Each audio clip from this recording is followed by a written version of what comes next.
Sahabat catatan langit, pernahkah hatimu tiba-tiba gelisah meski segalanya tampak baik-baik saja? Seperti langit senja yang mendadak berawan, jiwa terasa sempit dan napas pun berat. Itu bukan sekadar resah tanpa makna. Seringkali, gelisah adalah panggilan lembut dari Allah, isyarat penuh cinta agar kita berhenti sejenak, menoleh, lalu kembali mendekat padanya. Hari ini, kita akan menapaki makna gelisah sebagai undangan pulang ke hadiratnya. Simak hingga akhir, semoga hati kita dikuatkan oleh ketenangan yang hanya Dia berikan. Sebelum kita lanjutkan, tolong tekan like dan subscribe untuk terus mendukung dakwah ini. Dan tulislah amin di kolom komentar. Semoga Allah melindungi kita dari api neraka. Bismillah, mari kita simak.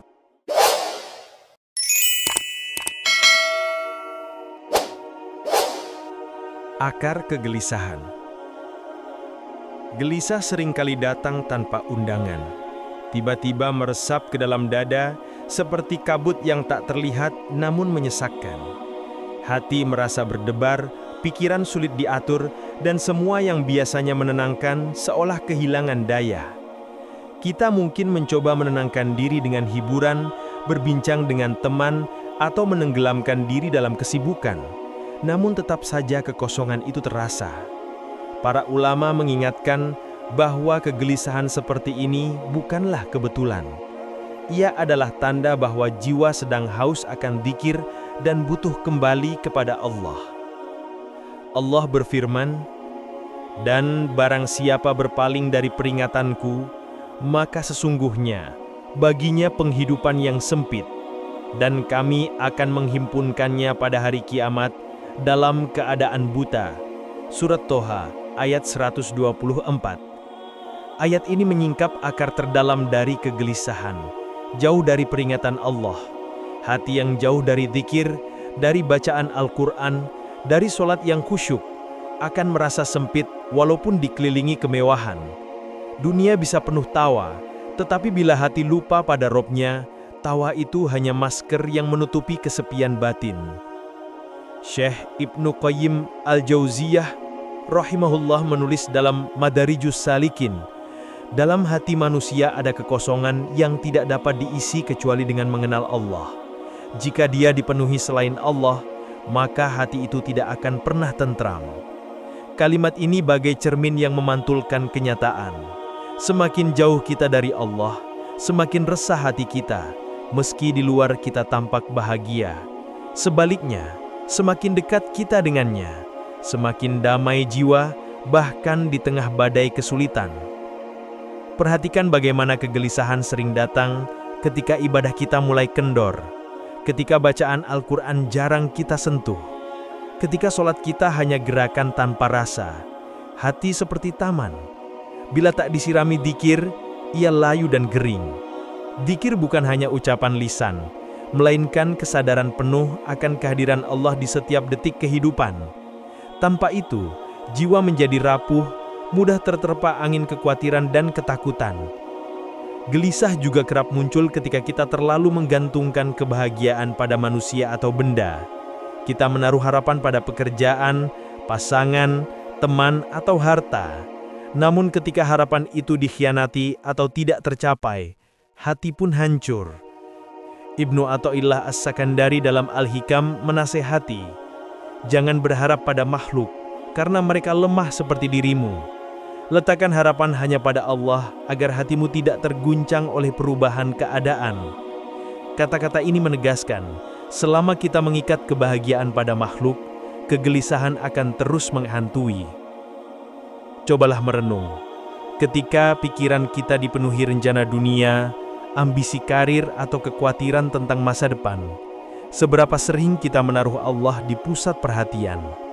Hati menjadi sempit karena sibuk memikirkan apa yang seharusnya kita serahkan kepada Allah. Padahal ketenangan lahir dari tawakal, dari keyakinan bahwa Allah lah yang mengatur segala urusan. Kegelisahan adalah alarm lembut dari langit, mengingatkan kita agar kembali menaruh kepercayaan padanya. Disinilah kita menemukan akar kegelisahan. Jauhnya hati dari dzikir, terlalu berharap pada makhluk, dan lupa menaruh Allah di pusat hidup. Gelisah bukan sekedar masalah psikologis, ia adalah pesan spiritual.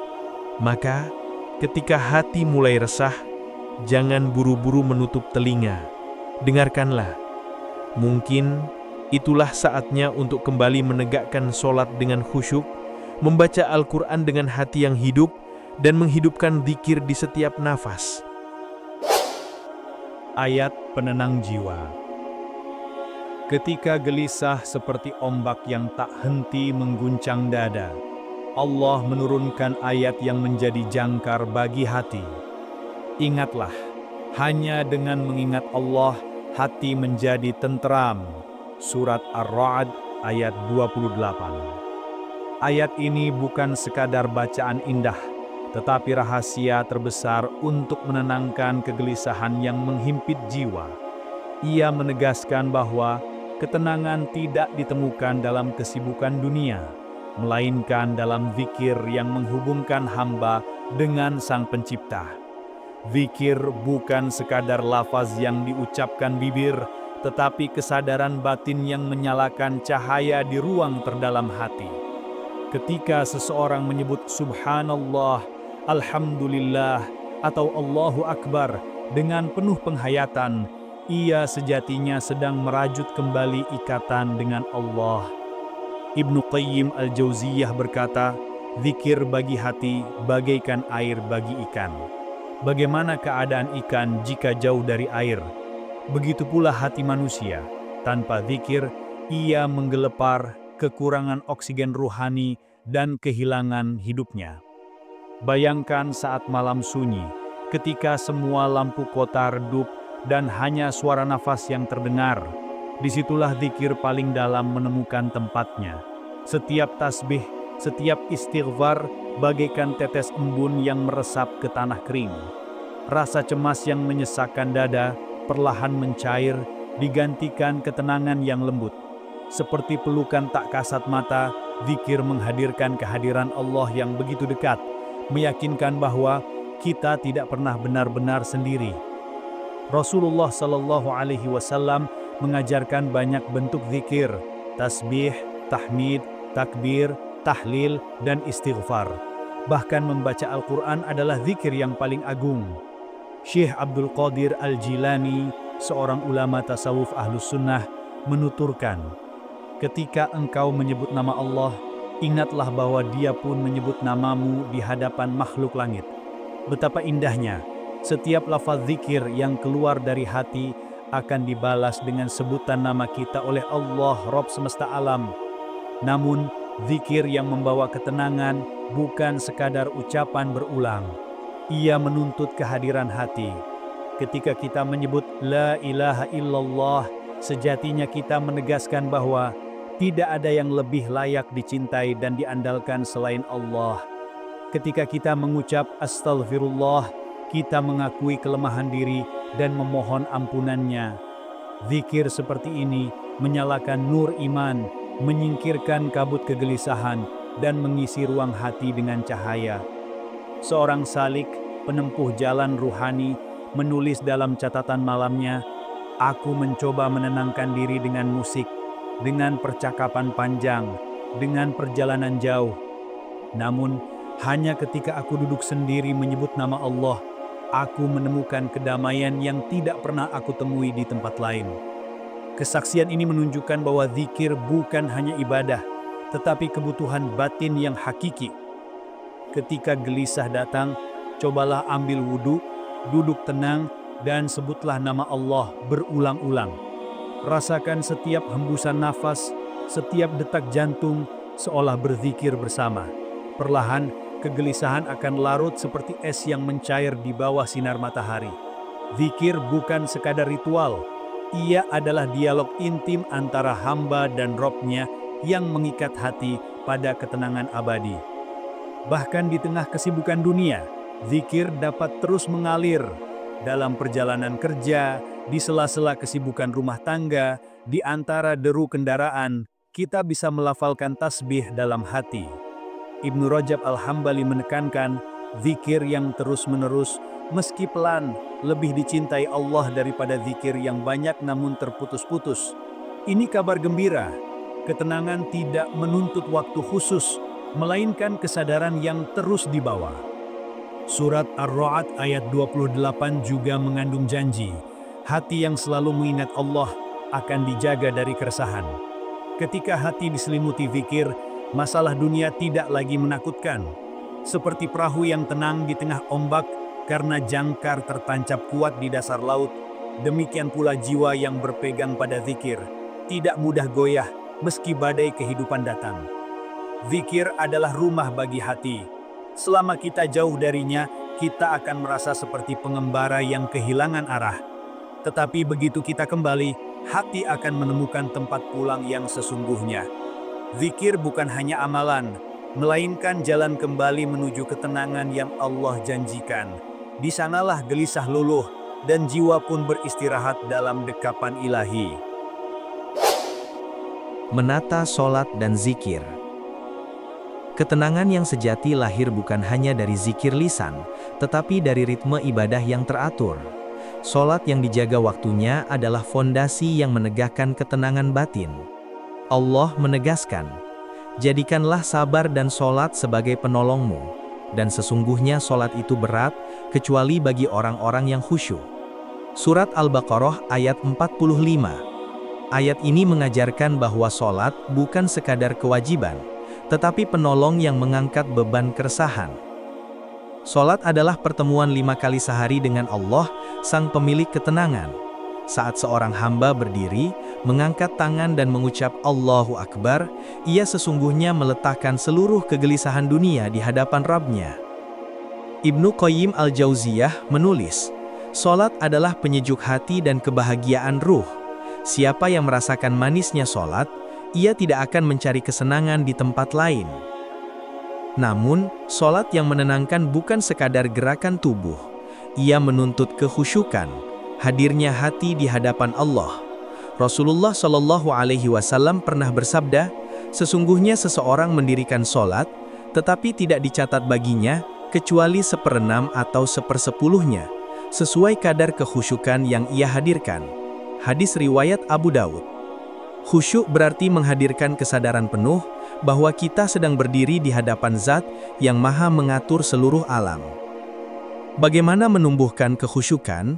Para ulama tasawuf ahlu sunnah menasihatkan untuk memulai dengan wudu yang tenang, menghayati setiap bacaan dan memahami maknanya.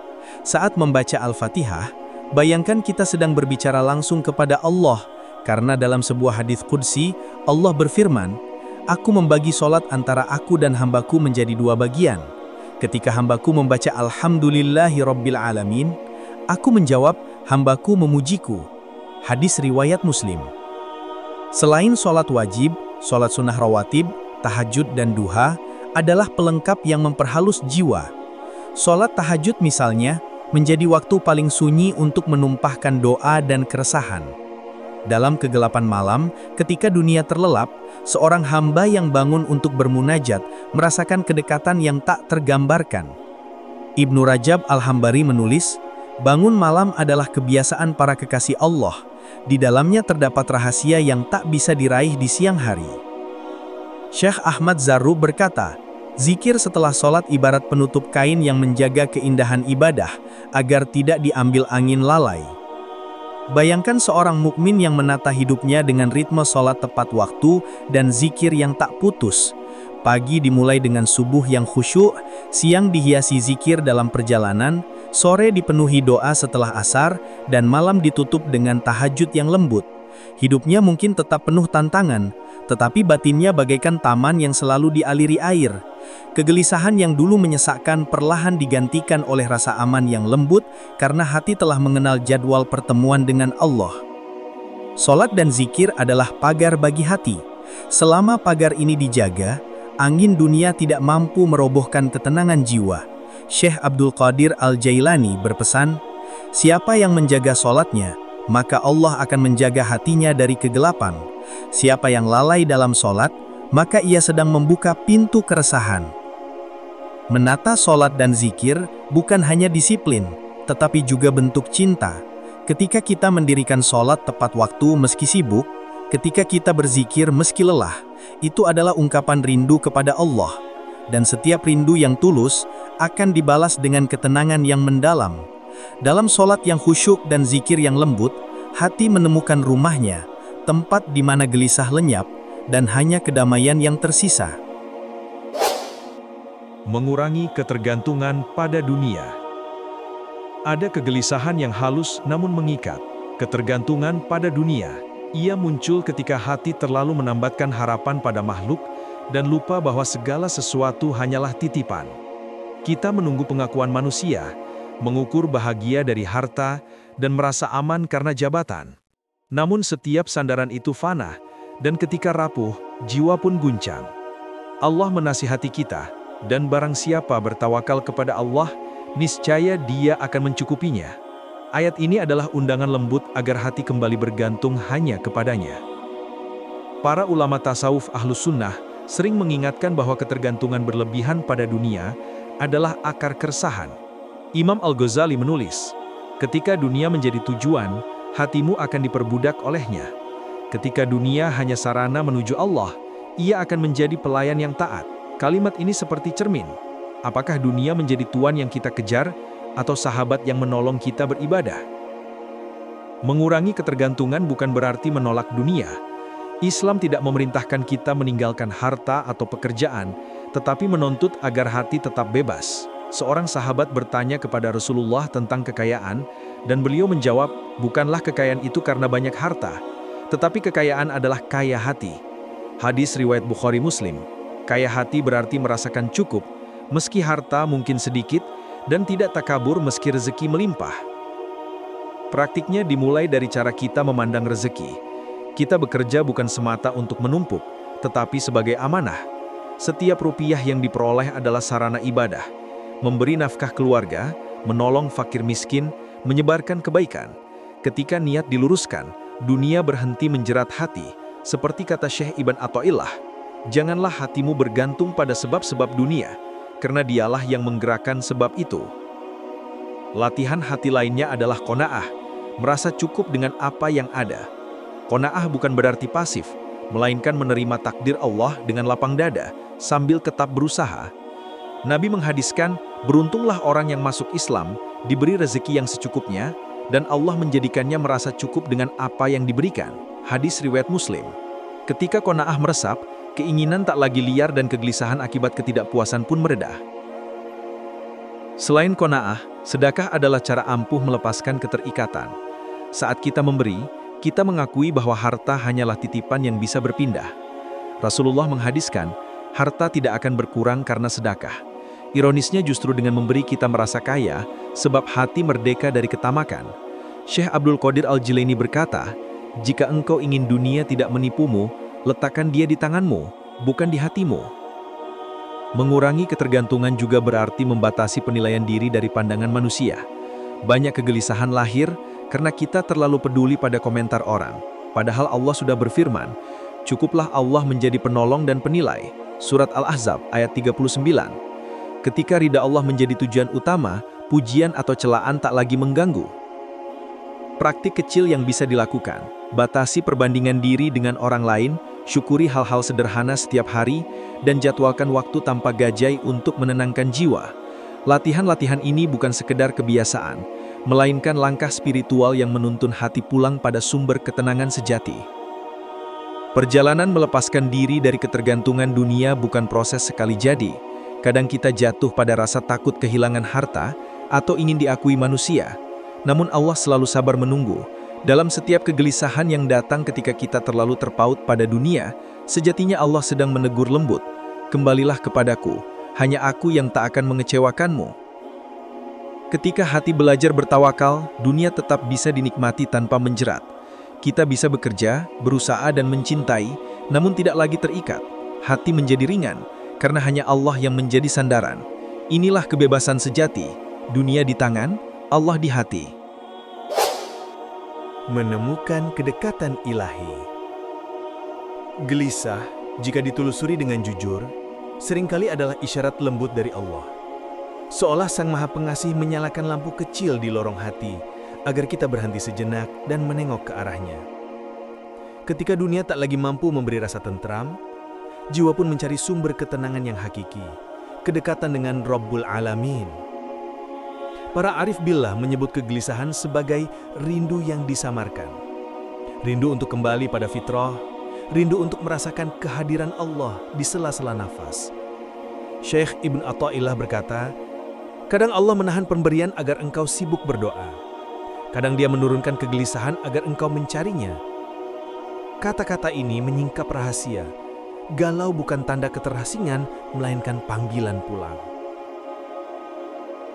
Langkah pertama untuk mendekat adalah menumbuhkan rasa ihsan, merasa diawasi Allah di setiap detik. Rasulullah Shallallahu Alaihi Wasallam bersabda ketika ditanya tentang ihsan, engkau beribadah kepada Allah seakan-akan engkau melihatnya. Jika engkau tidak melihatnya, yakinlah bahwa Dia melihatmu. Hadis riwayat Bukhari Muslim. Ketika kesadaran ini hadir, bahkan aktivitas sederhana seperti meneguk air atau menatap langit menjadi ibadah yang menghubungkan kita dengan Sang Pencipta. Zikir adalah nafas kedekatan. Allah menegaskan, maka ingatlah kepadaku, niscaya aku akan mengingatmu. Surat Al-Baqarah ayat 152. Setiap lafaz subhanallah, alhamdulillah, atau la ilaha illallah adalah denyut cinta yang menghidupkan jiwa. Dalam tasawuf, zikir tidak hanya dilafalkan, tapi diresapkan. Hati dibasuh hingga tenang, seperti telaga yang kembali jernih setelah hujan.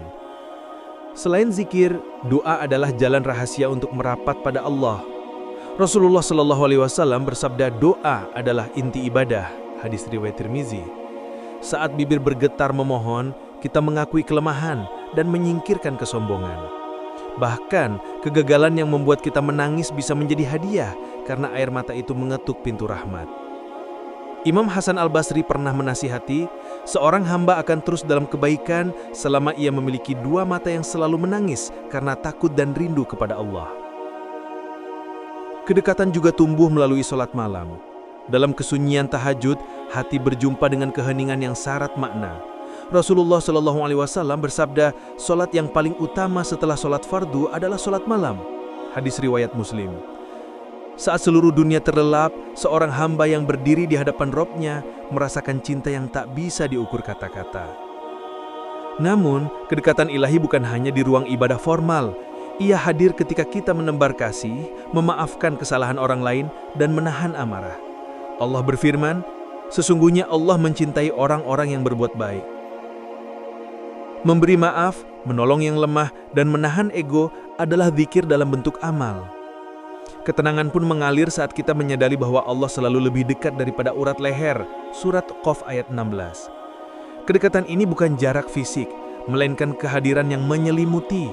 Disinilah hati menemukan rumah sejatinya. Bukan pada pencapaian, bukan pada pujian, melainkan pada keyakinan bahwa Allah mencintai dan menjaga kita.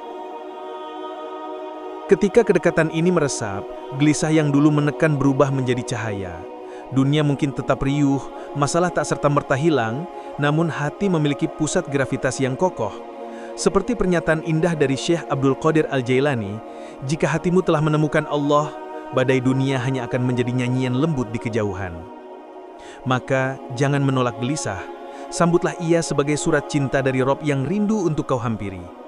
Jadikan setiap helayan nafas sebagai zikir, setiap langkah sebagai ibadah, dan setiap air mata sebagai doa. Di sanalah kedamaian sejati menanti, kedekatan yang tak tergoyahkan, pelukan kasih yang tak berujung. Sahabat catatan langit, pada akhirnya setiap gelisah memiliki satu maksud, mengembalikan hati kepada pemiliknya. Kita mungkin mencari ketenangan di pelukan manusia, di kilau pencapaian, atau dalam sorak dunia. Namun jiwa yang dicipta dari cahaya ketuhanan hanya akan tenang ketika kembali kepada sumber cahayanya. Allah berfirman, hai jiwa yang tenang, kembalilah kepada Tuhanmu dengan hati yang ridha lagi diridhai. Maka masuklah ke dalam golongan hamba-hambaku dan masuklah ke dalam surgaku. Surat Al-Fajr ayat 27-30. Ayat ini seakan menjadi bisikan terakhir yang menutup perjalanan panjang. Pulanglah, karena rumah sejati bukan di bumi, melainkan di sisinya. Lihatlah kembali jalan yang telah kita lalui. Dari kegelisahan yang menyesakkan dada, kita diajak menelusuri akar kerinduan, bahwa hati jauh dari zikir dan pasrah. Kita diajar menegakkan sholat, menghidupkan zikir, menanggalkan ketergantungan pada dunia, hingga akhirnya menemukan keintiman ilahi yang tak tergantikan. Setiap langkah bukan kebetulan, melainkan bagian dari rencana lembut Allah agar kita tidak selamanya tersesat dalam keramaian fana. Ketika hati telah mengenal makna tawakal, dunia tidak lagi menjadi penentu bahagia. Rezeki datang dan pergi, manusia hadir dan meninggalkan. Namun jiwa yang bersandar pada Allah berdiri teguh. Syekh Abdul Qadir Al-Jilani menasihati, jangan letakkan hatimu pada sesuatu yang fana, karena yang fana akan pergi dan meninggalkanmu. Letakkanlah ia pada yang kekal, maka engkau tidak akan kehilangan apapun. Inilah inti perjalanan, melepaskan sandaran rapuh, menggenggam pegangan abadi. Di titik ini, gelisah berubah menjadi guru. Ia datang bukan untuk menyiksa, tetapi menuntun. Setiap air mata menjadi butir doa, setiap detak cemas berubah menjadi zikir. Sungguh benar sabda Nabi kita SAW, barang siapa mendekat kepadaku sejengkal, aku akan mendekat kepadanya sehasta. Dan barang siapa mendekat kepadaku sehasta, aku akan mendekat kepadanya sedepa. Dan barang siapa datang kepadaku berjalan, aku akan datang kepadanya berlari. Betapa tak terbatas kasih sayang Allah yang menyongsong hamba-hamba yang pulang. Kini kita paham bahwa ketenangan sejati bukan berarti bebas dari ujian, melainkan hati yang damai di tengah gelombang. Dunia tetap bergulir dengan suka dan duka, tetapi hati yang sudah bersandar pada Allah tak lagi mudah terguncang. Ia seperti samudra dalam. Permukaan mungkin berombak, namun kedalaman tetap tenang. Mari kita jadikan gelisah sebagai undangan cinta. Setiap kali resah mengetuk, ucapkan, "Ya Allah, hanya padamu aku kembali." Jadikan zikir sebagai nafas, sholat sebagai pertemuan, dan doa sebagai percakapan tanpa henti. Ingatlah firman-Nya, maka ingatlah kepadaku, niscaya aku akan mengingatmu. Surat Al-Baqarah ayat 152. Betapa mulianya sebuah janji ketika kita mengingatnya. Dia, sang penguasa alam semesta, mengingat kita.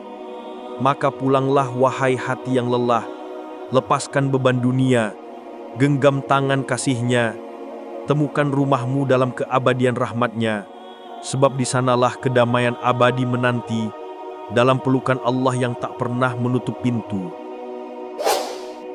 Sahabat Catatan Langit, apakah kamu merasa mendapatkan sesuatu dari video ini? Sekarang simak juga, ketika dunia mengecewakan, Allah tak pernah meninggalkan. Linknya kami sematkan di sini. Tekan like dan tulis amin di kolom komentar.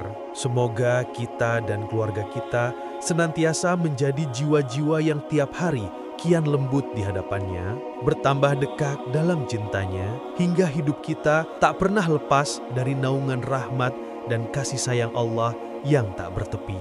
Jangan lupa bagikan video ini kepada keluarga, sahabat, dan orang-orang yang kamu cintai.